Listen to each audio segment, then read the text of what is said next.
এখন ওই যে ছানা তৈরি করার জন্য ভিনেগার দেবো। তো ভিনেগারটা পানির সাথে প্রথমে মিশ্রণ করব। কত গ্রাম দিতেছেন? 200 ml পানির সাথে 200 ml কি ভিনেগার। ভিনেগার, হ্যাঁ।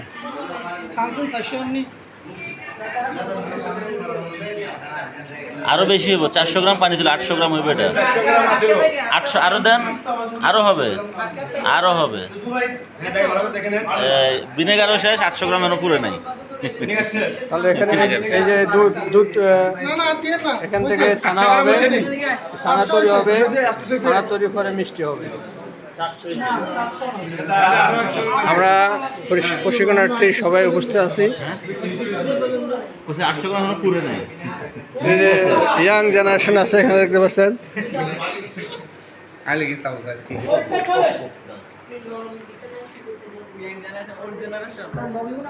আমরা ইয়াং জেনারেশন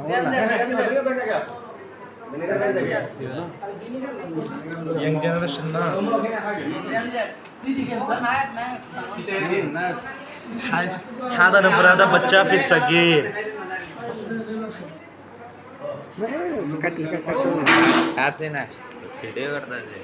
কাট করা যাবে না, সোজা। এই যে ভিনেগার দুধে দেওয়া হলো, এখন ছানা হবে।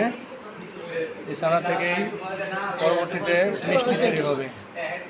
সব একসাথে দিয়ে দিচ্ছে।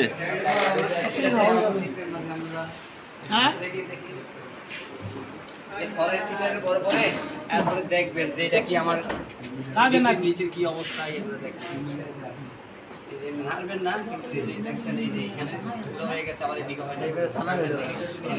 ওখানে কম হচ্ছে, এখানে বেশি হচ্ছে।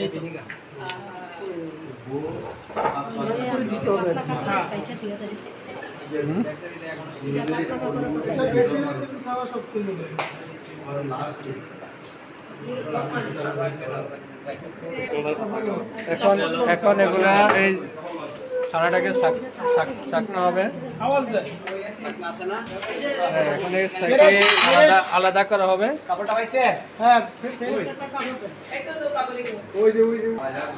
এখন এই ছানাটাকে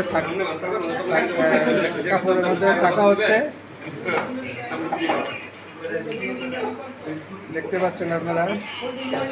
এই ছানা দিয়ে আমরা পরবর্তীতে মিষ্টি তৈরি করি। স্যার এগুলো রাখবেন নি? রাখতো না, ফালাবে।